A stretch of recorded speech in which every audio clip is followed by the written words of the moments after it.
Hinawakan niya ako sa balikat para itulak pero hindi niya na ituloy nang mas lalong dumiin ang labi ko sa kanya. Alam ko nagulat siya dahil sa marahas kong kilos pero hindi pwede na wala man lang akong gawin bago siya makuha sa amin. Pinigilan niya ako at iniiwas ang labi.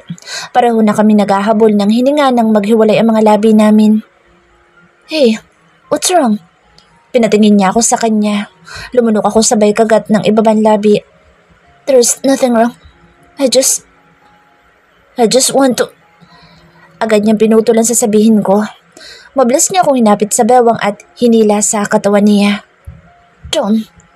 Napasinghap ako sabay tingala sa kanya. Para niya akong binuhat na lumapit sa pinto at pabalang iyong isinara. Brent! Muling suminghap na isandal niya ako sa pader. You're here to kiss me? Nag-iwas ako kaagad ng tingin nang makita kong umisis siya. Nakakahiya talaga ako. Bakit ganito ako kabaliw sa kanya?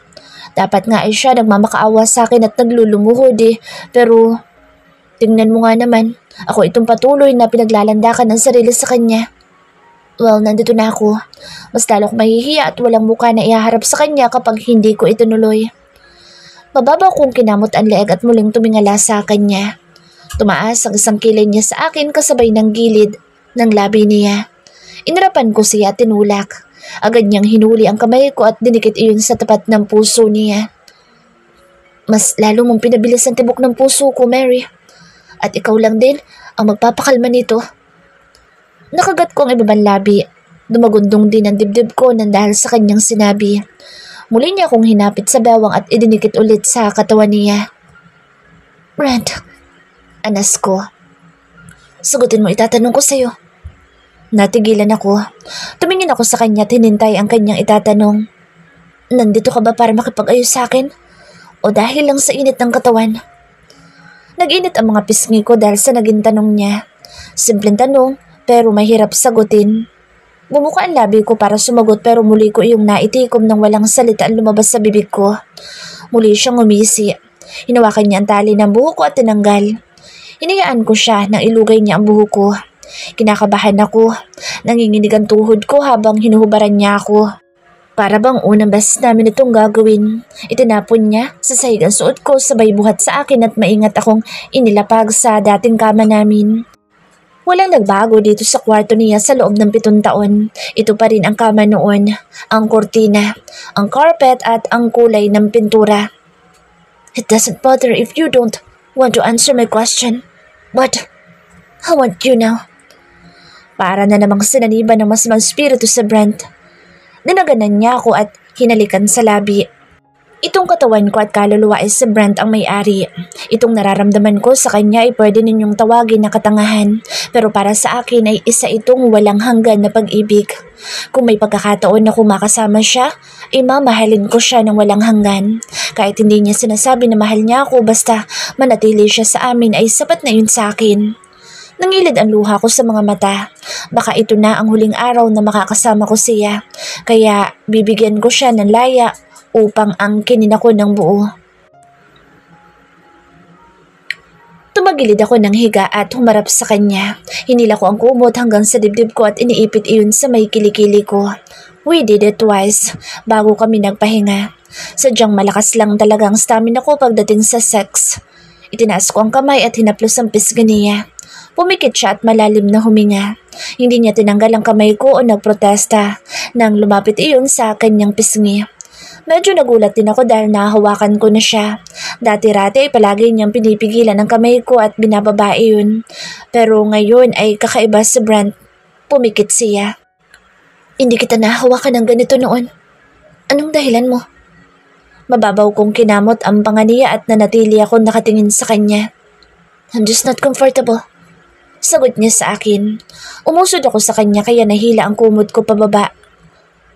Ang sabi mo noon, bawat kwarto dito sa palasyo may sekreto? Ano mga sekreto? Dumilat siya. Pinigilan ang kamay ko at ibinaba. Mahigpit niya iyong hinawakan. Tiningnan ko siya sa mga mata. Bumangon siya at sumandal sa headboard ng kama. Paggabi na kaya kailangan ko na rin makauwi dahil baka hinahanap na ako sa bahay. Pero wala pa akong nasasabi kay Brent tungkol sa natuklasan ko. Hindi ko alam kung paano ko sisimulan. Bumangon din ako at umupo. Hinila ko ulit ang kumot upang takpan ng katawan ko. Pangalawang beses ko na itong tatanong sa'yo. Bakit ka nandito? Binalingan ko siya sabay iling. Ngumisi siya. Biglang tumayo kaya agad ako nag-iwas ng tingin. The thing between his thighs was half awakened. Nandito ka ba para sabihin sa akin na hinahanap ako ni Simon De Luca? Nalaglag ang kumot na nakatakip sa dibdib ko. Napasinghap ako. Sinuot niya roba at itinali. Lumapit siya sa akin at tinawakan ako sa chin dahil hanggang ngayon ay tulala ako nakatingin sa kanya. Alam na pala niya ang tungkol sa tatay niya. Muli siyang umisi. Natatakot ka bang maiwan ko? Tinitigan niya ako. Sasama ka ba sa kanya? I swallowed. Tumaas ang isang kilay niya at binitawan ang chin ko. Curious ako tungkol sa tunay kong ama kaya gusto ko siyang makilala. Matagal kong hinintay ang araw na ito kaya hindi ko na palalampasin. Napatayo ako. Sa tingin mo papayag ako? Gulat siyang napatingin sa akin. Your family, bound by honor. Brent. Umiling ako. Hindi ako makapapayag na sumama ka sa Macau. Asawa mo pa rin ako. May anak tayo. Iiwanan mo ba kami? Nanikip ang dibdib ko. Mukhang interesado si Brent na makilala ang pamilya niya. Hindi niya alam na ipapalit siya sa kapatid niya para gampanan ang tungkulin ng kanilang pamilya. Nang mapansin niyang umiiyak ako ay agad niya akong nilapitan na tinuwakan sa braso. Babe, why are you crying? Gusto ko lang makilala ang tatay ko. Hindi ko kayo iiwan. Kinulong niya ang mukha ko sa palad niya. Pinahid niya ang mga luha ko. Hindi niya napapagaan ang loob ko. Mas lalo niya akong napapaiyak. Alam mo bang, obligasyon mo ang gampanan ang tungkulin ng pamilya mo sa Macau? Kailangan mo rin magpakasal para mapanatili ang kapayapaan sa pamilya De Luca. Hindi ko papayagan iyan, Brent. Hindi ko alam kung pinagtatawanan niya ako na aawa sa akin. Muli niyang pinahid ang luha ko. Hindi ko na makontrol ang sarili ko at nanginginig ako sa galit mula sa katotohanan tungkol sa pagkatao niya. Saan mo narinig ang lahat ng ito? Masama ko siyang tiningnan. Para siyang hindi apektado kahit nakikita niyang nasasaktan ako. Sa mama mo? Nagkita kayo ni mama? Tumingala ako sa kanya. Pumunta ako mismo sa apartment niya dahil gusto ko malaman sa kanya ang tungkol sa biological father mo. Mahina akong sagot. Mumuntong hininga siya. Mary. Nilapitan ko siya tinawakan sa kamay. Brent. Lumunok siya at pinakatitigan ako. I have to go to meet my real family. Napatda ako. Hindi ko na yata siya kayang pigilan ngayon dahil buo na ang pasya niya. Ang tanging magagawa ko lang ay ang sasama kami ni Brian. Yumuko ako. Hindi ko alam kung tama itong sinabi ko pero itong unang pumasok sa isip ko. Hindi na niya kami pwedeng iwanan. Hindi na ako papayag na magkahiwalay kami ulit. Ayoko na. Napapagod na ako. Hinawakan niya ang mga kamay ko at pinisil. Look at me. Agad ko siyang tiningala. Naiiyak ako ulit at kinakabahan sa maaari niyang sagot. I'm glad to hear na sasama ka sa akin. Hindi ko na napigilan ang luhang nagbabadya sa mga mata ko at biglang kumawala. Niyakap niya ako ng mahigpit at hinaplos sa likod. Dana, magbihis ka na at ihatid kita sa inyo. Gusto ko rin makita ang anak natin. Si Brent ang tipong hindi kaya magpakita ng totoong nararamdaman pero nakikita ko naman sa mga kilos niyang mahalaga kami ng anak niya sa kanya. Pagkatapos ko magbihis ay hinintay ko din siya. Pinasadahan ko ulit ng tingin ang kwarto niya bago kami lumabas. Wala kaming nakasalubong na kasambahay nang nasa malawak na sala na kami. Tumigil pa ako sa paglalakad at tumingin sa kusina. Are you looking for Manang Raquel? Napatingin ako kay Brent. Siguro ay napansin niyang may hinahanap ako. Tumango ako sa kanya. Wala na sila dito sa palasyo. Wala akong kasambahay maliban sa mga bodyguards dyan sa labas ng bahay. Si Papa ay nasa penthouse niya. Hindi na rin umuwi dito. Napasinghap ako. Pati ba sila'y pinalayas mo? Tumango siya. Umawang ang labi ko. Umiling siya at binalikan ako mula sa kinatatayuan. Tara na. Hinila niya ako palabas. Hindi ko alam kung ano nangyayari. Wala na ang mga magulang niya rito sa palasyo. Wala na rin ang mga kasambahay. Hinila ko ang kamay ko kaya napahinto siya sa paglalakad. Mag-isa ka lang dito? A few days. Yes. Kailan mo sila pinaalis? Last week. Tipid niyang sagot. Muli niyang inabot ang kamay ko. Brent, sandali lang. Ano bang nangyayari? Bumuntong hininga siya. Hindi ba? Itinatanong mo sa akin ang tungkol sa mga sekreto ng bawat kwarto dito sa palasyo? Ang mga taong pinalayas ko ay siyang gumagawa ng anomalya dito sa loob. Muli ako natigilan. Anomalya? Sino sa kanila? Brent. Ulit ko. Naghilamos siya ng muka. Huwag kang magtanong ngayon, Mary. Huwag ngayon. Malakas akong lumunok ng talikuran niya ako at lumapit na ito sa sasakyan. Pinatulog niya si Brian sa kwarto namin, kaya pumasok ako sa kusina para magpainit ng tubig. Marami kaming pag-uusapan ngayong gabi kaya hinding-hindi siya makakalabas dito sa bahay nang walang sinasabi sa akin. Seryoso na ako naglalagay ng black coffee sa tasa nang tumikim si nanay sa likuran ko. Tumalon ang puso ko sa gulat at napahawak ako sa tapat ng dibdib sabay pikit. Nay! Pinandilatan niya ako. Huwag mo sabihin sa akin na dito mo patutulugin ang lalaking iyan. Kung nagkabalikan kayo, ay wala pa kayong approval mula sa akin. Kaya binabalaan kita, Mary, ha? Kilala mo ako. Malakas ako napalunok. Hilaw akong ngumiti at inabot ang gilid ng suot niyang duster. Ano bang pinagsasabi mo, Nay? Mag-uusap lang kami. Nagbugos siya ng hininga. Mag-uusap na may kasamang haplos? Mag-uusap na may kasamang halik? O baka hindi lang hanggang doon? Pinamulahan ako ng mukha. Inubo ako kaya agad ako nag-iwas ng tingin. Pinaglololoko mo ako, ha? Nagsumbong kaya ang anak ninyo sa akin na magkatabi kayo sa isang kwarto ng tatay niya sa Palawan. Ano, magpapalusot ka pa? Muli ako nasa mid sa sariling laway kaya inubo ako ng inubo. Nagsasalita ang nanay ko pero hindi ko na maintindihan ang kanyang sinasabi. Inabutan niya ako ng isang basong tubig. Agad ko yung kinuha at tinungga ang laman ng baso. Nang mahimas-himasan ako ay inabot ko ang tissue at pinunasan ng muka. Pinapawisan ako. Loko din itong anak namin at pinahamak ako kay nanay. Muli ko siyang hinarap. Nakatingin din sa akin na tila sinisipat ang buong mukha ko. Alanganin ako ngumiti kaya inismiran niya ako. Hindi ka makasagot? Kasi totoo ang lahat ng nalaman ko. Tumikim ako at muling ngumiti. Wala na siguro akong dapat na ilihim sa kanya gayong nahulaan naman niya ang laman ng puso ko. Napakamot ako ng batok sabay kagat ng ibabang labi. Mahal ko pa rin siya. Pabulong ko sabi. Napasinghap si nanay at hindi makapaniwalang tumitig sa akin.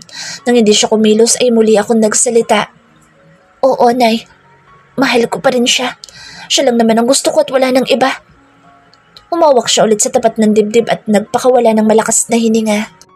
Mary, wala na ako masasabi sa iyo kundi tanga ka pa rin hanggang ngayon pagdating sa lalaking iyan. Imbes na malungkot ako dahil sa itinawag sa akin ni nanay ay napangiti niya ako. Muli siyang umiling nang makita kong natatawa na. Ang hirap talagang intindihin ng mga kabataan ngayon. Noong kapanahon na namin ay kami ang inaakit ng ligaw at hinaharana sa bahay. Kakaibang generation nyo ngayon. Basta nagkakaintindihan ay pwede na magsama. I chuckled.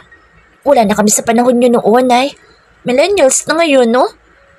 Inarapan niya ako. Pareho lang kayo nila Lane. Diyan ka na nga. Akit na ako sa taas. Tinawag ko siya pero mabilis na itong lumabas mula sa kusina. Alam kong hindi naman galit sa akin ang nanay ko. Nag-aalala lang siya dahil minsan na akong nasaktan noon. Siyempre nanay siya. Palagi pa rin inuuna ang kaligtasan at kaligayahan ng anak. Naiintindihan ko siya sa part na ito pero kung masasaktan ako ulit ng dahil kay Brent, ay tatanggapin ko iyon. Kahit paulit-ulit ako masaktan sa kanya, ay sige lang. Nakapagdesisyon na ako. Hindi na ako bata na naguguluhan sa kung anong totoo kong nararamdaman. Babe, munti ko nang mabitawan ang hawak na tasa nang tawagin ako ni Brent. Lumukso ang puso ko at agad na napalingon sa kanya. Kay lalim ng iniisip ko at hindi ko man lang narinig ang mga yapak niya. Ngumiti ako sa kanya. Nahirapan ka bang patulugan si Brian? Inabot ka ng 1 oras ha. Tumango siya. Marami siyang kwento. Ako tuloy ang inaantok. Sagot niya. Muli ako napangiti. Inabot ko ang tasa ng kape niya at ibinigay yun sa kanya. Sa labas tayo ng garden. Aya ko. Hindi siya nagsalita at inabot lang ang tasa ng kape. Sumunod siya sa akin sa labas ng garden namin. Pumasok kami sa gilid at pinagmasdan ng langit. Nasa mood ka yata at gusto mo ko makasama. Binalingan ko siya. Nakasandal na ito sa upuan. Nasa mood ako para itanong ang lahat ng gusto ko malaman. Kaya sagutin mo ang lahat ng itatanong ko. Umupo siya ng maayos at muling inabot ang tasa. Hindi ko inalis ang mga mata sa kanya. Hindi ako mangangako. Mahina niyang sabi. Muli siyang sumandal sa upuan pero umusod sa akin. Ipinatong niya ang kamay sa hita ko at humaplos. John, napapikit ako. Heto na nga sinasabi ni nanay. Mamaya ay may kasunod na ito. Nang hindi ako magsalita ay kinuha niya sa kamay ko ang tasa at ibinaba iyon sa mesa. Kumunot ang noo ko. Muli siyang umusod sa akin kaya naitulak ko siya sa dibdib. Nang isang dangkal na lang ang pagitan namin dalawa. Brent, he smirked. Napapikit ako ng sakupin niya labi ko nang walang paalam. Ikinulong niya ang mga pangako upang ipirmi. Brent, pigil ko. Muli na naman kasi niyang inilapit ang mukha sa akin upang halikan ako. He chuckled. Yes. Tumigil ka nga. Umayos ako ng upo at pinunasan ang labi. Ipinatong niya ang malaking kamay sa ibabaw ng upuan ko. Umusod ulit sa akin kaya para na niya akong inakbayan. He cleared his throat. Inabot ang kamay ko at mababaw na hinaplos. Noong araw, na nakita kong may dinadalang lalaki si mama sa palasyo. Tuwing wala si papa ay doon na nagsimula na naging tahimik ako. Napabaling ako sa kanya. Malakas akong suminghap at hindi makapaniwala. Umpisa pa lang ng kanyang kwento ay mabigat na sa dibdib. Muli niyang hinaplos sa mga daliri ko. Malalim na nagpakawala ng buntong hininga bago nagpatuloy sa pagsasalita. Kinasusukluman ko siya ng araw na iyon. Hindi na malapit ang loob ko sa kanya dahil naaawa ko kay papa. Pero isang araw, nahuli ko rin si papa na may ibang babae at tauhan mismo sa palasyo. Umawang ang labi kong napatitig sa kanya. Lumunok ako. Yumuko si Brent at pinagmasdan ng mga kamay namin na magkasalikop. Si Manang Raquel? Ito ang unang pumasok sa isip ko. Agad na napatingin sa akin si Brent na tila nagulat. Dahan-dahan siyang tumango. Mabigat sa pakiramdam, Mary. Kapag may nalaman kang sekreto pero hindi mo pwedeng ilabas dahil maaari iyong maging sanhi ng gulo. Inisip ko na lang na hindi na nila mahal ang isa't isa kaya sila naghahanap ng iba. Nawalan ako ng pakialam. Nagsikap ako na maabot ang mga pangarap ko. Nakilala ko si Nicole. Minahal ko siya. Hindi ko yun itatanggi pero niloko niya ako dahil doon muling bumalik sa alaala ko ang ginagawa ni Mama. Nandidiri na ako sa kanya pero hindi ko alam kung paano ako makikipaghiwalay. Ipinatong ko isang kamay sa ibabaw ng kamay niya at tumitig sa kanyang mga mata. Ngumiti ako sa kanya. Walang may gusto sa mga nangyayari pero mahirap takasan kung iyon ang kapalaran mo sa mundong ito. Hindi mo matatakasan, Brent, kung anong kapalaran mo dito sa mundo. Kung nasaktan ka man dahil sa mga senaryong nasaksihan mo noon, ay tama lang ang ginawa mo na hinayaan mo sila kasi gumawa ka ng gulo. Tumingin siya sa akin. Noong una kitang makita sa kainta. Naengganyo ako sumama kay papa kahit hindi ako nagpapakilala sa mga tao. Tapos, nakita kita ulit sa kasino. Napasinghap ako. Nakakahiya. Hinila ko ang kamay at umayos ng upo. Hindi pa rin siya nagbababa ng mga mata at patuloy ang paninitig sa akin. He don't hate you, Mary. Mabilis akong bumaling sa kanya. Sinubukan niya akong ngitian pero sa huli ay napayuko siya. Pinabibilis mo ang tibok ng puso ko. Ginugulo mo ang buong sistema ko kaya nagagalit ako sa iyo nang hindi ko maintindihan. Kapag nakikita kita, ay naaasar ako. Naiinis ako. At matindi ang pagnanasang nararamdaman ko sa iyo. Ngumiwi ako. Napansin niya iyon kaya mahina siyang tumawa. Hanggang ngayon ba ay ganyan pa rin ang nararamdaman mo sa akin? Mabilis siyang umiling. Hindi. Ngayon, ay natatakot akong malingat ang mga mata ko sa iyo dahil baka bigla ka na namang umalis. I gasped and bite my lips. Brent. Muli niyang inabot ang kamay ko at dinala sa kanyang bibig. Mahina akong suminghap nang halikan niya isa-isa mga daliri ko. Hindi na ako papayag na magkalayo tayo ulit. Lalo't may anak na tayo. Kaya nakikiusap akong huwag mo na akong iwan. Nakagat ko ang labi. Nalakasan ko ang loob at tumingin sa akin niya. Sabihin mo sa akin na mahal mo ko, Brent. Natigilan siya. Nakatitig lang sa akin na walang reaksyon. Bigla ako napahiya. Bakit ko pa kasi ito inuungkot sa kanya? Nakakahiya ako dahil malabong makatanggap ako ng sagot mula sa kanya. Tumikim ako tumiwas ng tingin. Tumayo ako upang tumakbo sa loob pero agad niya akong pinigilan. Pinaikot niya ang mga braso sa bewang ko at hinila pa upo sa kanyang kandungan. Mahal kita. Nagyelo ang katawan ko nang marinig sa kanya ang salitang inaasam-asam ko sabihin niya sa akin. Nangilid ang luha ko sa mga mata. Mahal na mahal kita, Mary. Pakiramdam ko ay ako na yata ang pinakamasayang babae sa daigdig. Ito lang naman ang hinihintay ko na salitang sabihin sa akin ni Brent. Gusto ko lang malaman kung pareho kami ng nararamdaman. Binalingan ko siya. Blurry na ang paningin ko dahil nag-uunahan ng mga luha ko. Ikinulong ko ang mukha niya sa palad ko at tinitigan ko siya. Brent. Itinaas niya isang palad at pinahid ang mga luha ko. Alam mo bang nasasaktan ako sa tuwing umiiyak ka nang dahil sa akin? Kaya huwag ka nang umiyak para hindi ako nagagalit sa sarili ko. Napahikbi ako sabay tango sa kanya. Ngumiti siya. Umiiyak ka pa rin. Tahan na. Agad kong pinaikot ang kamay sa leeg niya at niyakap siya ng mahigpit. Masayang-masaya ako sa mga oras na ito.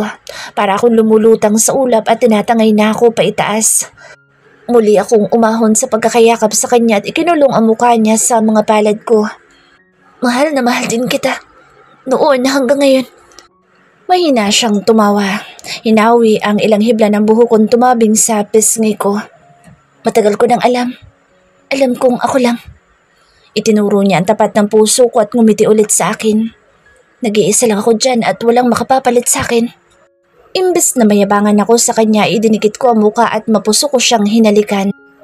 Wala akong pakialam kung may nakakakita sa amin sa miyembro ng pamilya ko. Umupo ako sa kandungan niya ng maayos paharap sa kanya. Hinalikan ko siya ng marubdob, maalab at sabik na sabik. Wala nang makapaghiwalay sa amin ni Brent. Kahit ang tatay niyang si Simon De Luca ay hindi niya maaagaw sa akin itong anak niya. Ikakandado ko siya sa loob ng bahay ko at ako lang ang may karapatan sa kanya. Nang maghiwalay ang mga labi namin ay pinagdikit ko ang mga noo namin. Hinaplos ko ang mga panga niya. I want to hear again how much you love me. He chuckled. Hinaplos niya ang tagiliran ko at malakas akong suminghap nang iparamdam niya sa akin ang umbok sa pagitan niya. I love you, baby. When you cry, I cry. When you hurt, I'm hurt. When you're happy, I'm happy man alive. I giggled and collided our nose. Pinalaguan niya ng halik ang buong mukha ko kaya hindi ko napigilan ang tumawa ng malakas. Tinakpan niya ang bibig ko. Maririnig nila tayo. Let's go. Natigilan ako. Saan tayo pupunta? Ngumiti siya. In the heaven. Pinamulahan ako ng mukha nang makuha ang sinabi niya. Ipinaikot ko ang kamay sa leeg niya at binuhat niya akong papasok sa loob. Mabilis akong tumakbo sa banyo nang maramdaman kong nasusuka ako. Parang panis ang pagkain na hinanda ni nanay kaya bumaliktad ang sikmura ko. Ay naku naman. Naluluha ako nang maisuka lahat ng kinain sa inodoro. Nakarinig ako ng katok. Anak, okay ka lang ba? Ano nangyayari sa'yo? Hindi na ako nakasagot nang bumukas ang pinto. Nangihina akong sumandal sa gilid ng salamin. Nilapitan ako ni Brent at hinawakan sa kamay. Nandito silang lahat at sinundan ako sa banyo. What's wrong? Ang lamig ng kamay mo. Dadalhin kita sa ospital. Ipinaikot niya ang kamay sa bewang ko upang buhatin ako pero agad ko siyang pinigilan. Huwag na. Okay lang ako. Nangihina akong sabi. Umiling siya. Gumuhit sa kanyang muka ang pag-aalala. No, you're not okay, babe. Let's go to the hospital. Muli ko siyang pinigilan sa braso pero bigla ako nahilo hanggang sa hindi ko na malaya na bumagsak ako sa mga bisig ni Brent. Napadilat ako ng magkamalay. Agad na sumalubong sa akin ang mga mukha ng pamilya ko na pawang nag-aalala. What happened to me? Napatayo sa Brent mula sa pagkakaupo sa gilid ng kama at hinawakan ako sa mukha. Babe. Mommy? Naiyak si Brian na lumapit sa akin. Agad ko siyang inabot at pinaupo sa tabi ko. Nasa kwarto na ako at hindi ko alam kung ilang oras akong nawala ng malay.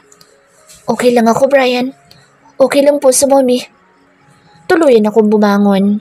Wala naman akong sakit o nararamdaman na masakit sa katawan. Are you really okay? Ulit ni Brent. Ang mga magulang ko ay lumapit na rin at nagtanong. Panay tango ako sa kanila. Umupo si nanay sa tabi ko. Si Brian ay dumikit na sa akin. Mukhang natakot ang anak ko nang mawalan ako ng malay kanina. Mary, ganito ka noong ipinagbubuntis mo si Brian.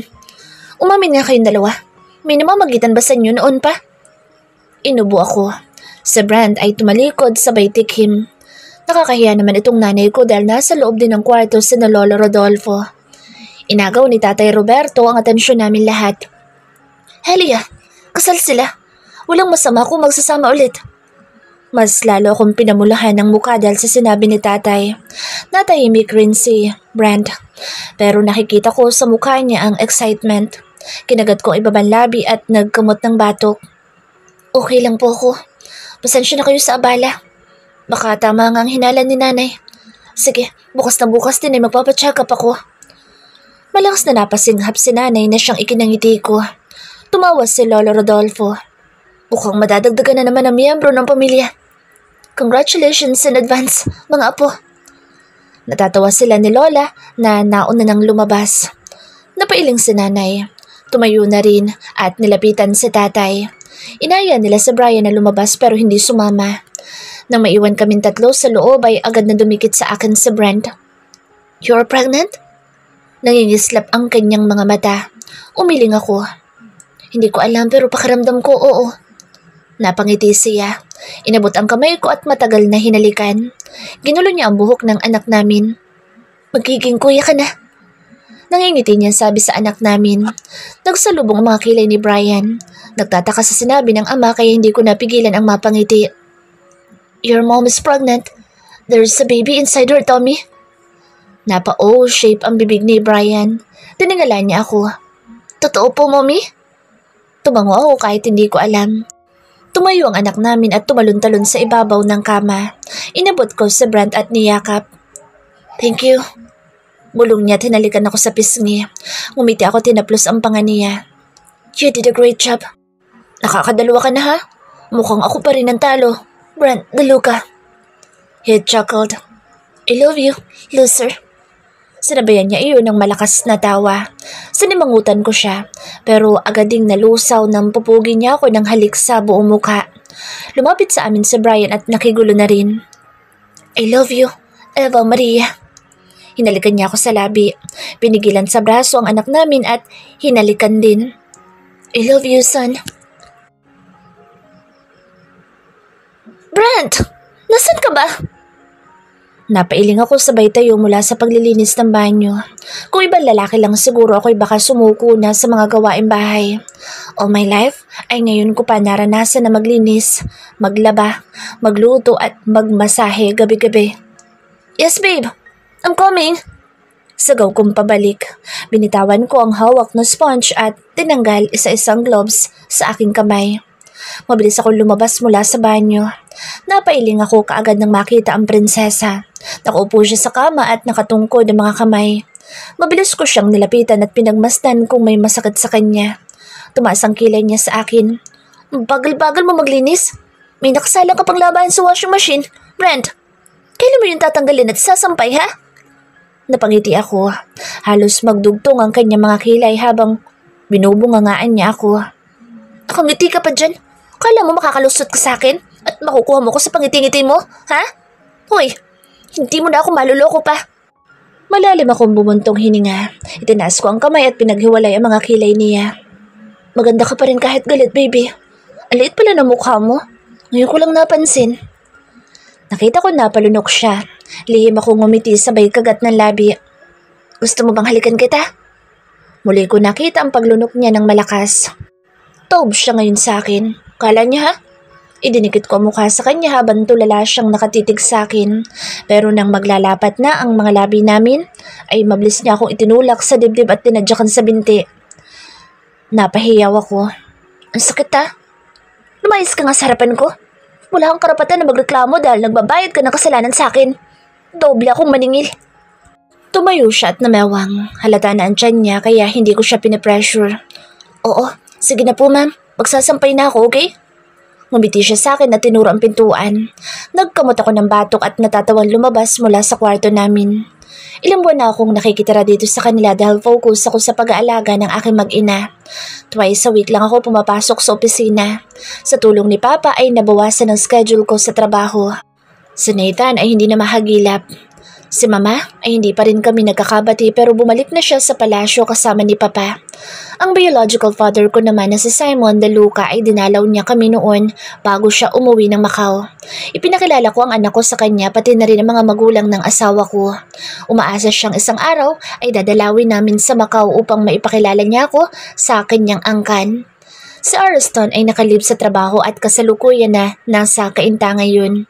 Ikinasal na sila last month nila Lynn at naghihintay na rin sa paglabas ng anak nila. Mukhang magsasabay yata kami ni Ariston na maaligaga sa labas ng labor room. Islampay ko ang mga labahin sa labas. Nilapitan ako ni Tatay Roberto at tinapik sa balikat. Okay ka lang ba, iho? Magpatulong ka sa mga kasambahay. Umiling ako kaagad. Kapag nalaman ni Mary, sigurado ako malalagot ako sa kanya. Naalala mo ba tayo nangyari last week? Napatikim si tatay.